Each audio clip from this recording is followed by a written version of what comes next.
In 3, 2, 1.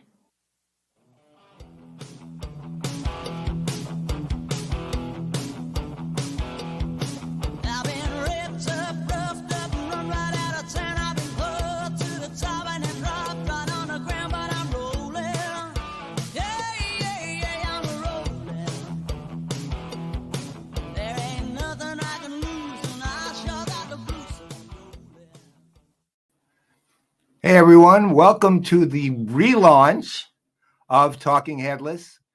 I doubt you've missed me much, which is one of the reasons we're relaunching this. So I took a look at it and realized I had not done a show, which was an audio podcast with 3 segments, if you remember. And I'm guessing most of you don't, because in fact, I don't think you listen. As a brand new show, and I hadn't done one since literally December 2022, right? So this is 7 months, just under the wire, 7 months later. Oh no, actually it's 8 months later. It's August 1st today. 8 months later, I'm launching completely new version of it as a live stream, as a single segment, 2 segments sort of, and we'll explain in a second. And for half the time it used to be, which is roughly 30 minutes, although you know me, it might be 2 hours by the time I'm done. So what's it going to look like? Well, look, this is Paul Greenberg, Industry Analyst show, of course, brought to you by PPN, Players Production Network. Brent and our network that I'm sure all of you are aware of have now 8 shows, and just go to playersproductions.network and you'll take a look. Anyway, it's a relaunch of the show. It's still a hardcore industry analyst perspective.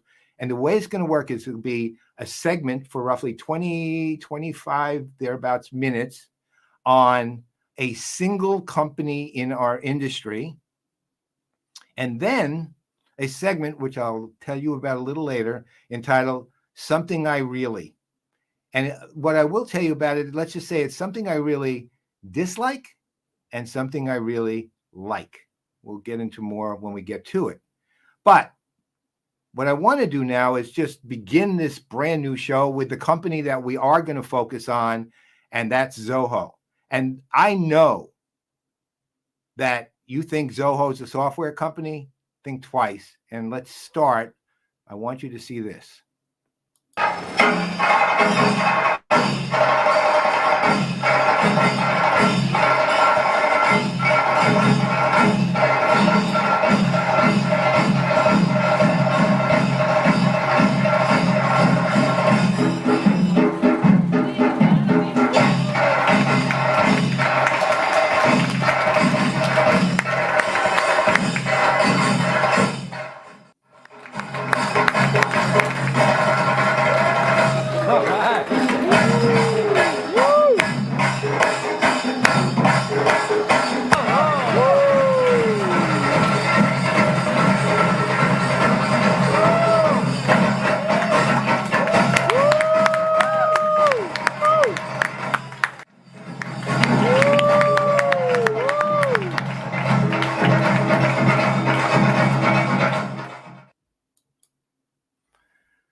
That's Zoho.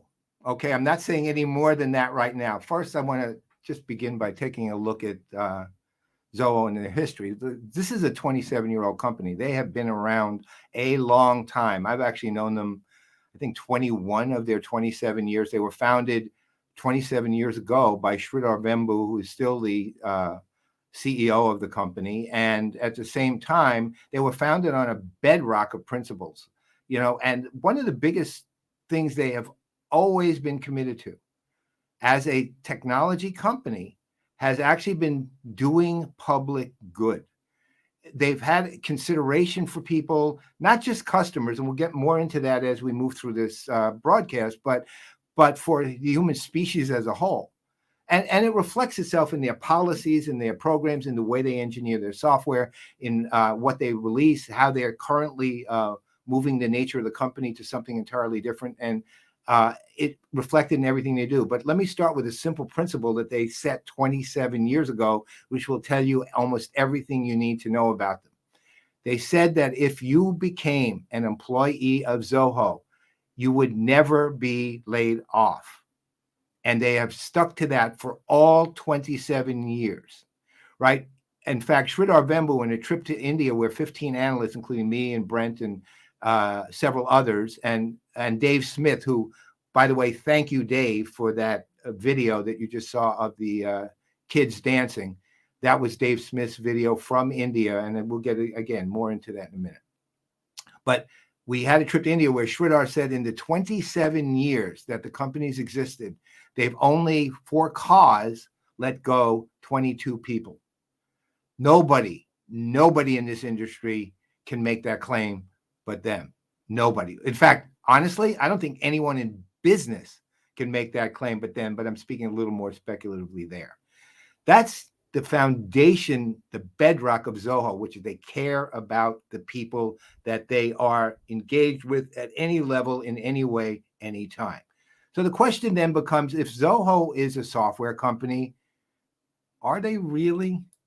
And the reality is no. Actually, Zoho does software, and even its software business is transforming, as we'll see shortly, but they are an infrastructure company devoted to public service. And we're going to see that in the kind of the details. What does that actually mean when I say that, though? Because we're dealing with a company that is fundamentally not just customer-centric, but human-centric.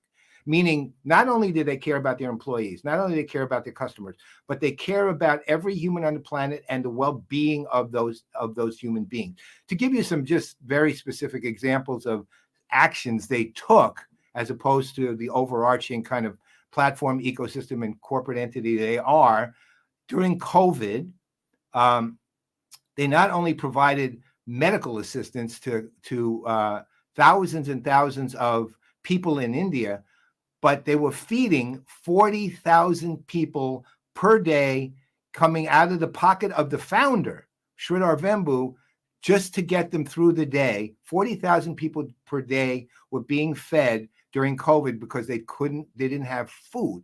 Sridhar made sure they were taken care of. But this company goes way beyond individual good deeds, right? They're building, why I call them an infrastructure company is twofold. I'm going to show you in a way the kind of less obvious version of it, because you just saw an element of that in a minute ago, right? That's this. So what you're seeing here, you saw those dancers, you see this artwork. Those dancers are kids, children, little children, probably 8, 9, 10 years old, who go to a school in Tenkasi in India, where kids from, I believe, preschool to high school are being educated, not just in the arts, so to speak, the liberal arts and, the basics, but they're being educated in how to actually live a fulfilled life. And in Tenkasi, there's farms. In Austin, Texas, they have a farm. In other areas of India and elsewhere, they have a farm, not only where they're growing grains and growing vegetables and fruits and so on and so forth, but trying to find a solution for sustainable grain to feed millions of people. On the left, you see artwork. That artwork's done by high school students in their other school in Chennai, India, meaning it's education, it's arts, it's science, it's agriculture. But that's only part of it. Let's look at it in a different place. You see this? Now that looks like a thriving city, and that looks like basically people getting medical assistance. This is all Zoho. This is Zoho's campus in Chennai, which houses 12,000 people.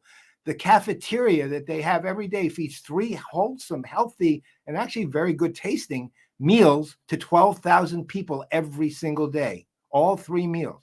What you're seeing on the left is a building on the left of the left. You're seeing a hospital being constructed by Zoho on their campus, not for 250 beds, not just for the good of Zoho and its employees, but for Chennai and surrounding rural areas. And on the right, you're seeing 2 things. You're seeing medical personnel who are pretty much involved in, for example, rural healthcare, where they will bring a mobile unit out to a rural area which has no other means to get that care, and they will tend to the people in that area. But you notice the instrument in the upper right corner?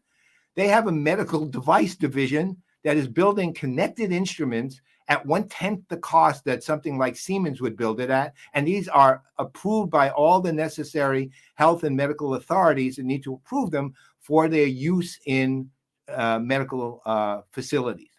So they're building out the infrastructure necessary to actually do what has to be done for the benefit of all, and their company is doing it themselves. On the left, guess who's building those buildings? Zoho employed construction workers. On the right, the medical instruments are being built by Zoho employees. The doctors, the medical employees, there's a Zoho employees. They are doing remarkable work, and also in agriculture and elsewhere, with their employees and companies that they've acquired or partnered with to actually build devices that are necessary for the building out of this kind of infrastructure. But it goes even further, right? Because Zoho is also starting right now, as of now, really beginning to transform how they actually operate, even as a software company.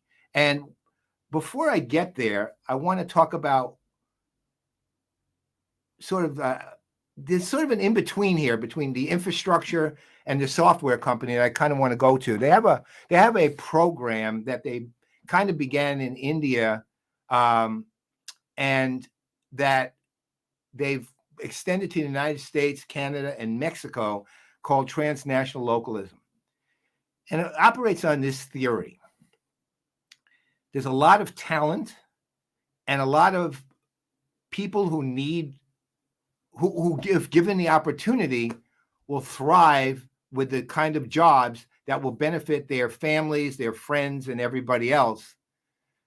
But the opportunity has to be there, and they don't live in urban centers, so it's much harder for them to be provided with that opportunity. A lot of the ideas stemmed from something Zoho still does, called Zoho University, where in India in particular, now in the US to some extent too, they would find this amazing talent out in a village in India, and they would bring them in and train them for 2 years, basically. I think it was 18 months or 2 years, I don't remember exactly, in skill sets they need, right? And it could be technology skill sets, could be management skill sets, things like that. Then they would be given an opportunity at the end of that 2 years to work at Zoho if they chose to, but they didn't have to. But here was the kicker. They also understood that a lot of these incredibly talented kids were essentially saddled and were shackled by the fact that they were the main breadwinners for the families. So what they would do is pay the families while they were training the students and the technology. And then when, of course, time came, if they wanted a job at Zoho, and most of them did take jobs at Zoho, they would have a good paying job so that they could support their families too. Think about this. They were paying the families to allow them to train their kids for a job that would be fulfilling and potentially lifelong and well-paying under the circumstances. That's transnational localism beginning. But what transnational localism did is it took that and extended that out to areas that don't necessarily involve Zoho University, but involve Zoho getting involved in these communities. So, for example, the most one of the more recent ones is McAllen, Texas, which I don't remember where it's located, but it's out there a ways in Texas. And what they've done is they don't just go into the town, work with the city, and at the same time, open an office and then just, have an office where they hire locals. They're actually helping to build the infrastructure in the city. They are deeply involved in the life of the town or the city, whatever it is. And they are making the city a better place. I mean, on a much bigger scale, for example, Microsoft used to do that in Seattle, where they would literally build highways. Instead of the Department of Transportation, Microsoft would build the highways, right? So, I mean, but Zoho does it on a much broader and kind of deeper scale. They're not just building highways. They're literally involving themselves in the life of this town or the city so that the city thrives as well as those individuals who are being provided with jobs. That's kind of the in-between between the software and the infrastructure companies. And I'll explain what I mean by that by starting to take you into the software side. Look, We all know Zoho as a software company, and it's $1 billion software company. They finally admitted it. I mean, we as analysts, we have been trying for years to get them, no matter, trick them into telling us what it is, do everything we could, but they wouldn't admit it. Although we knew. I mean, we knew. I mean, it was pretty obvious. But publicly, I think it might have been the beginning of this year, last year, sometime. I don't remember exactly, but it's recent. They admitted they were $1 billion company. And if you want to hear more about it, sometime in early September, although I can't say exactly when yet, we're going to have Sridhar Vembu, the founder of Zoho, on a CRM Plays executive roundtable, along with Alan Trefler, who's the CEO of Pegasystems, and Dan Bodner, who is the CEO of Verint, all of whom are founders of $1 billion companies. There's one other one we're working on. We'll tell you if that happens. If you want to hear Sridhar's story, that would be a good place to go. Just stay tuned. Check in with PPN on our YouTube or our website channels. So anyway, so what we know Zoho for is that software. In fact, I'm going to not very humbly brag about this. I was told by Mani Vembu, who's Sridhar's brother and runs the CRM group, that I was the first person to ever write about Zoho. And I don't know that I was. I mean, maybe I was the first person they ever saw who wrote about Zoho, but I'll take it. I mean, I'll take it without any question. So, look, Zoho CRM has been a mainstay for them for years. It's what got them their start. It competes with anything in the small and mid-sized business world. But here's the thing. They have gone way beyond that. I mean, way beyond that. Now, kind of evolutionarily, they've had other software that they've brought together. They've had Zoho Books, which is used by a lot of small businesses for their accounting needs. You know, they pretty much have 50 solutions, applications tied up into a nice, neat package called Zoho One, although you can get each one individually if you care to. Tied up into a nice, neat, and pretty well integrated package called Zoho One that if you decide to go with the full Zoho One option, you can get for $39.95 per user per month, which is astonishing because it basically gives you the means to operate a complete business, small business or mid-sized business, using that package, turning on and off the way you want and how you want it, anytime you want it, for $39.95 per user per month. Now, interestingly enough, they characterize this, and rightfully so, this is not just marketing fluff, they characterize this as a business operating system. And it is.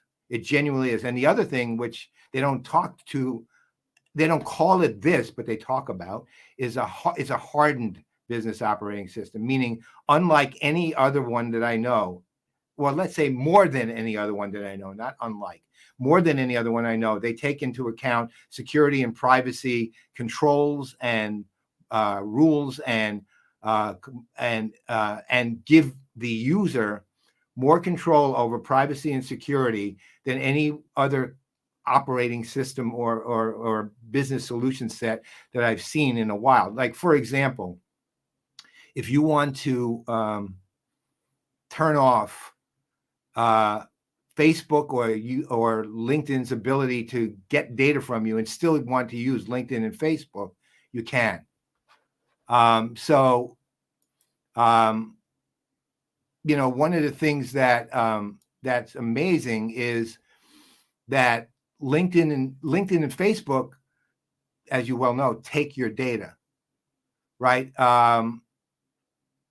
Unfortunately, you don't want that typically, but they do. But you still want to be able to use them to some degree. You can shut them down. That's how good this is. But you want to know something interesting about this? That isn't really the key to Zoho, because there's a transformation going on of their software too, right? And that is what's more interesting.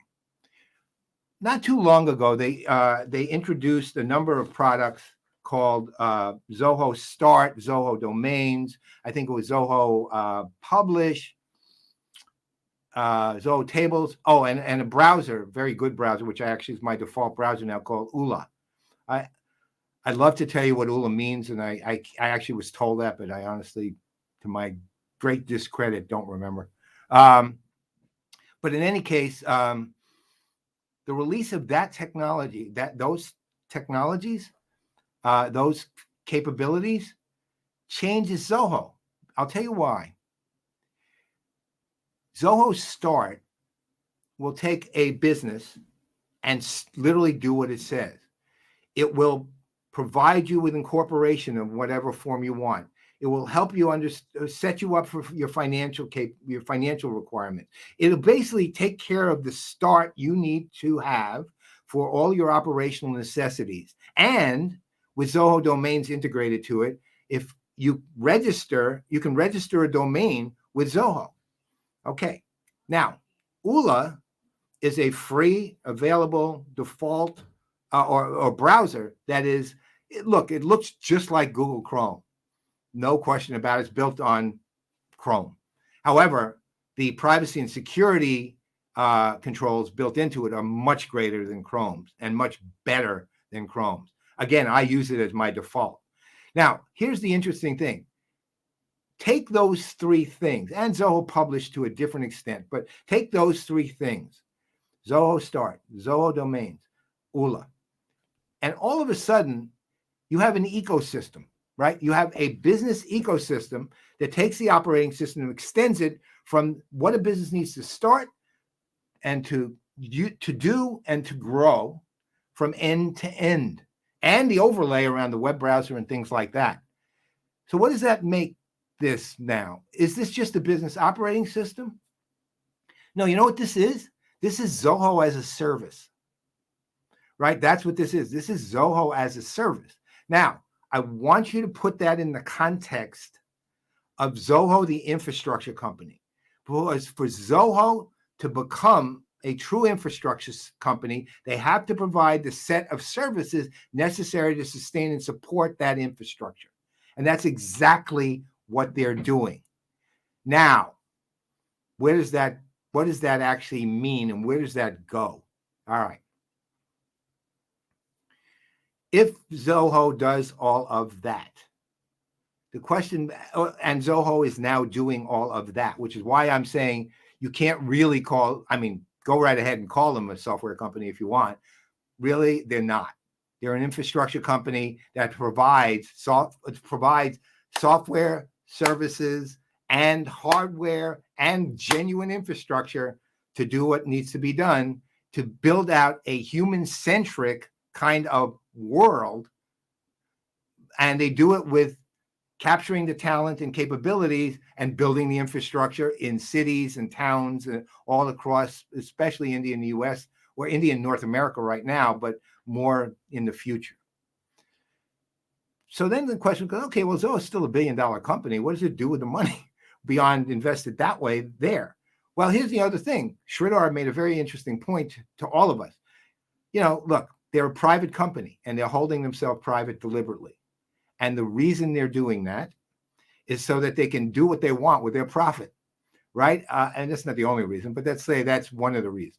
You know what they do with their profit? They invest it in public service. They don't line a pocket. And again, I'm not against somebody making money or doing anything like that. But the reality is that, yeah, it actually is extremely interesting. Hey, Jesus, to be honest, it came to me about an hour ago. I didn't have any idea. I was thinking about that until then. So the investment in public service says, okay, we put the good of others ahead of the good to ourselves. And you know what? Look, no company is absolutely altruistic. Zoho wants to make money as a company. They're a company. But at the same time, there are very few who are anywhere near as good as Zoho at actually doing this, right? So here's the deal. You put all this together. So then the question becomes, all right, well, right now we know something about Zoho. It addresses certain markets, right? It addresses the mid-market. It addresses the small business world, and it's probably best in class. I don't want to be absolute in that. Let's say for more companies than not, it's best in class.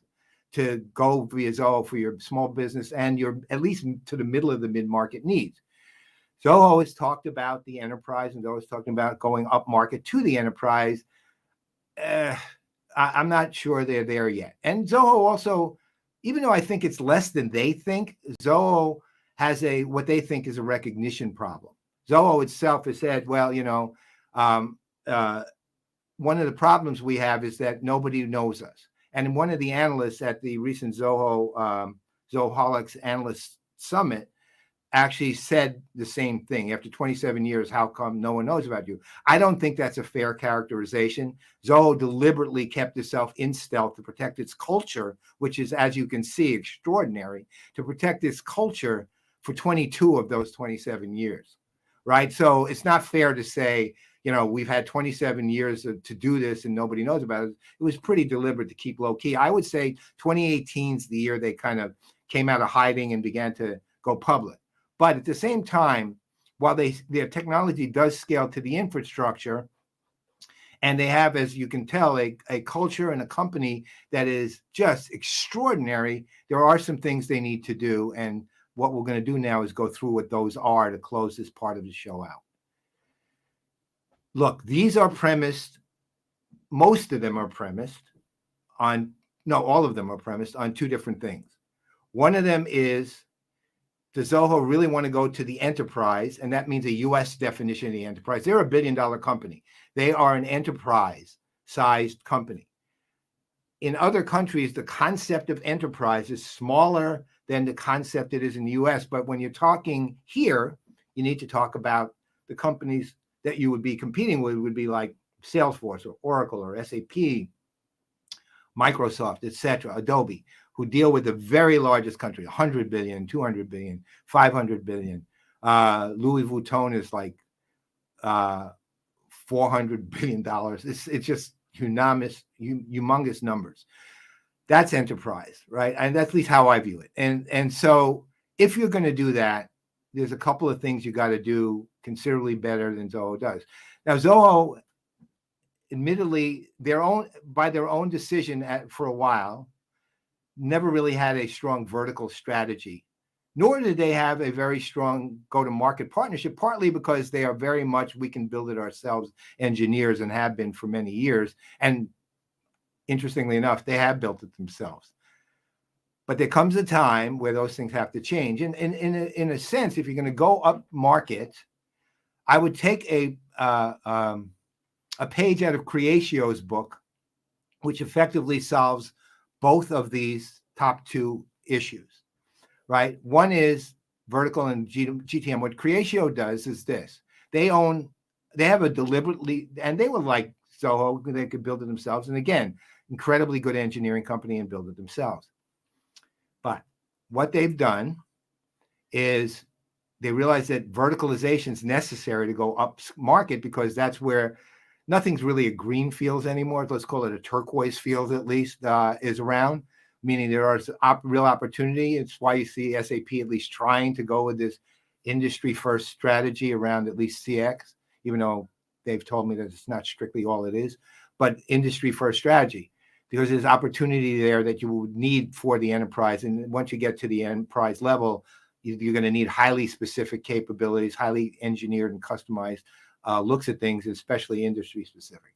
So what Creatio does is simple. They keep 2 or 3 verticals where they're very strong in already, and then they work with partners to build out the capabilities that the other verticals need, and they go to market with those partners. Right? It's a very good strategy. It works exceptionally well. It gives them a much wider vertical reach, and they don't have to put in all the time and effort to do all the engineering. Now, the interesting thing about that in Zoho's case is they said, well, that requires a platform.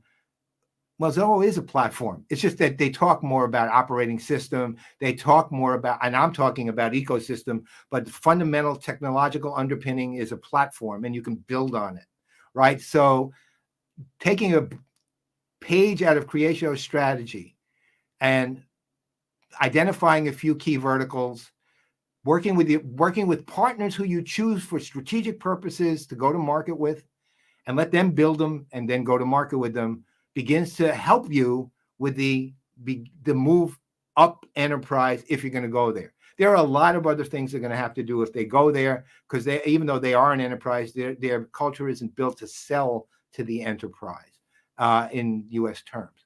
But that said, you know, if they can find another way to do it, God bless them. But there are some things that you have to do regardless of how great you are or how wonderful you are. It's not compromising. It's just other things you have to do. All right. Now, the second thing is that question of we're not known. Well, okay, don't underestimate yourself. You're known a lot better than you were 5 years ago, like to a point you're not just on everybody's, you're not just kind of the, back pocket version, which is when somebody mentions them, Zoho, they say, oh yeah, I know who they are.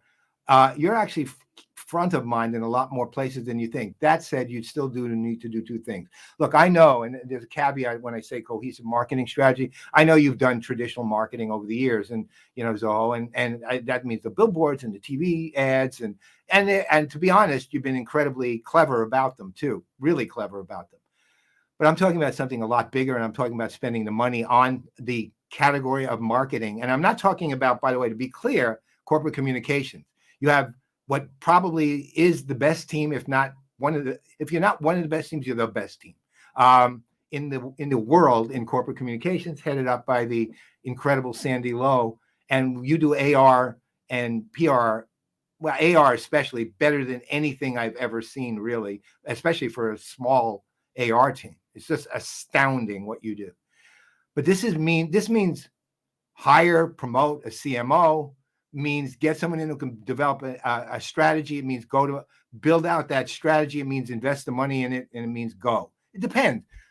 Many years ago when I was keynoting their very first user conference, I asked Sridhar and Raju a question. Do you want to be players, not players, or not? And they said, I said, if you don't want to be, do what you're doing.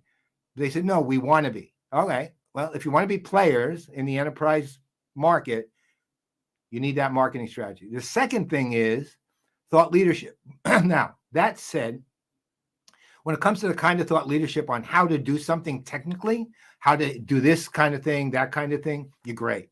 That's not an issue. I'm talking about the level of thought leadership, say, that Thunderhead, who is a much smaller company than you guys are, used to do, that made them seem much bigger than they were, right? They used to have a thought leader. They were brilliant on customer engagement frameworks, building out the big ideas, building out the smaller parts of the big ideas, building out the things that made them not just a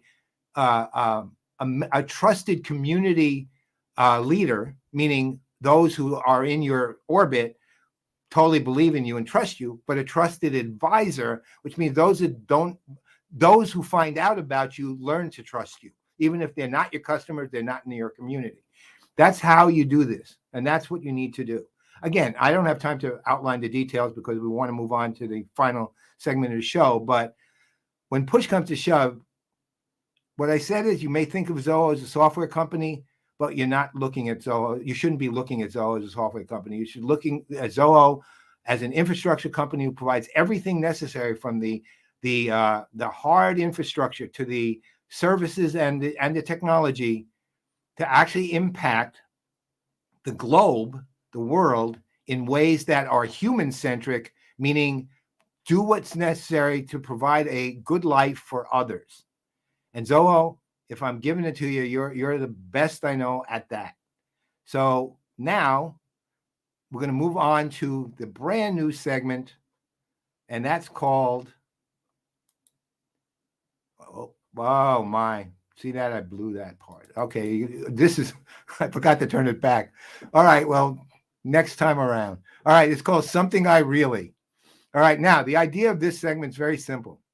In the next minute or two or three, I'm basically going to tell you about something I really dislike and something I really like. And you're going to dislike me or like me based on what I say. All right. So let's start with something I really dislike.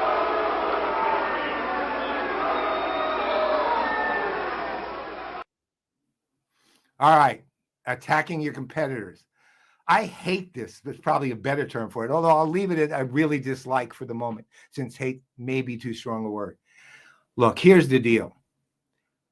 Constantly, and unfortunately, Salesforce is typically the one assaulted by this. Although to Salesforce's credit, they don't care.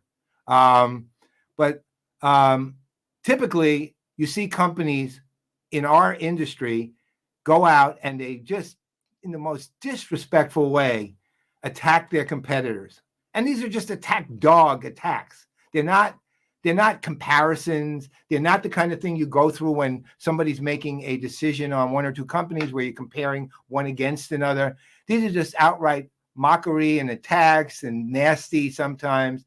And it goes all the way back. I still remember back in 2009, an unnamed company, I'll leave them unnamed, even though I maybe in the future won't. 2009, a company that we all know pretty well attacked Salesforce by putting out a fake book that was mocking Mark Benioff's book. And in their fake book, the company had quotes from Kim Jong-il, who's of course a butcher and just way over the line. And their rationale at the time was, well, we got out 1,000 copies of this thing, and we generated 4 leads, and they led to business, so it was worth it. Now, that unfortunately, that was 14 years ago, and I don't think this company does much of that anymore. A little bit, but other companies do things that are just attacks on their competitors, and they're not good-natured.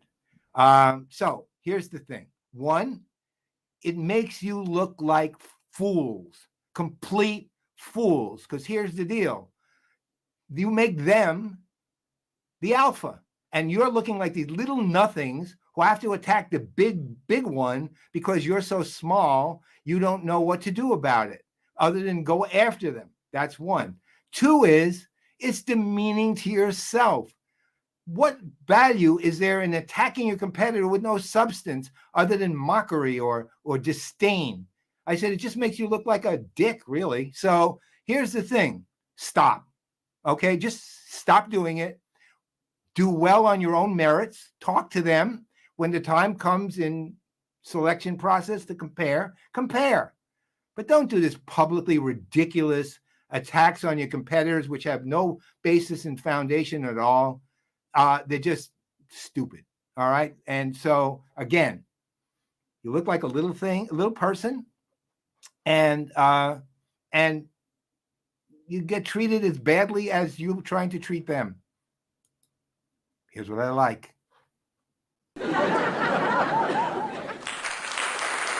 Yes, bagels.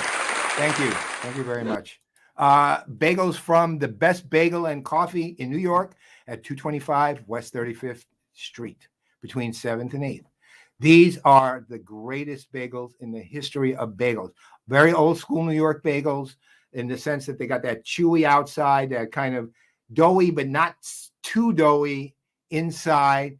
They're big. They have that sort of, how the real big traditional bagels, Essa bagels, close second, puff up a little bit. They're like that. They have in multiple flavors, including one that Brent Leary would, I'd be remiss to not say it, but I hate it, which is blueberry bagels. They actually added them recently, and Brent made a point of letting me see that. But these bagels are worth buying dozens, and they're not expensive. You can get a dozen bagels, a baker's dozen actually, for like $20. Right now, think about that. That's less than $2 a bagel. All right. So Best Bagels in New York, unbelievable. Just love them. All right. So dislike, attack competitors. Like Best Bagels from Best Bagel and Coffee in New York. And Zoho, thank you for being you. Please heed what I've asked you to do, depending on what you want to do. And beyond that, I love you. So with that, I think we're done. Let me know what you think, both technically and content, what I need to improve, how to make it a better show. And other than that, we're leaving right now. I will see y'all. Mashed up, and broken into two. I didn't know I was pretty till I took a look at you, and I'm rolling. Yeah, I'm still rolling. Baby, there ain't nothing I can lose, and I sure got the blues. I'm rolling. Hey, take it away, boys.